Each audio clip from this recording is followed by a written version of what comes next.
does somebody who owns a business and now they realize, well, they realized last year that this was a really important issue, but a lot of people who haven't had to adjust to the current climate don't know what to do. So let's take it from a business owner standpoint. What are the first couple of things that you would suggest that they implement in their company? That's such a good question. Regardless what the size of the company is, and I usually say organization because this applies to nonprofits and again, any organization, not just companies. The first step they need to do is to get a better feel of where they are right now. So what is their current state? And they can do that by having a survey. I have a sample survey on my blog, and if anybody is interested in receiving it, just email me and I'll provide my email address towards the end of this podcast. Send the employees survey and get better feel of how do they answer the questions related to feeling included.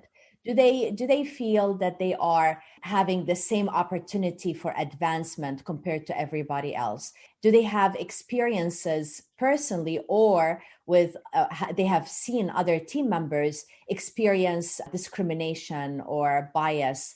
Do they feel safe to go to HR and share these experiences if they happen? So that's the survey covers a lot of these things. And it's so powerful to be able to look at it, not just from overall answer, but look at the answers deeper from a demographics. So how do people of color respond to these questions compared to individuals that are white? How do men respond compared to women? And to dig deep into all of this. So this is the first step, which is understand the current state. And part of the first step as well is having focus group discussions, gathering information, more details and stories and experiences from the team members.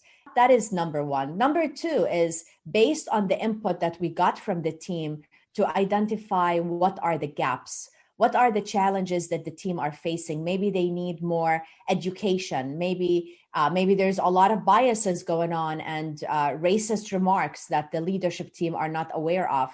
Maybe internally within the organization, they're not communicating the importance of diversity and inclusion.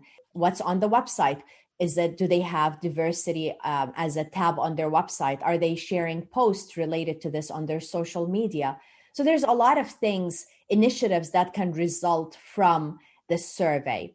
Some organizations, they do something, I call it the top-down approach, which means the leadership team, they get together and they say, okay, we need to address this issue. Let's come up with initiatives. And then they force these initiatives down the organization.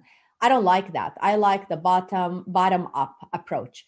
And the bottom up approach is we're gathering information from the team themselves of what do they see going well, what are the challenges they're experiencing, and based on that, we are putting together the initiatives. The first thing that jumped into my mind when you mentioned the survey was the fear of retribution, depending upon what's going on within the company or with the people involved. And so with the survey, do you recommend it be anonymous, but then you won't be getting some of the demographic information that you stated is really important in terms of their backgrounds and their ethnicities? What do you recommend in regards to the survey to get the best data possible? That's such a good question. Yes, definitely it has to be anonymous. And part of the questions is asking towards the end of the survey about the demographics.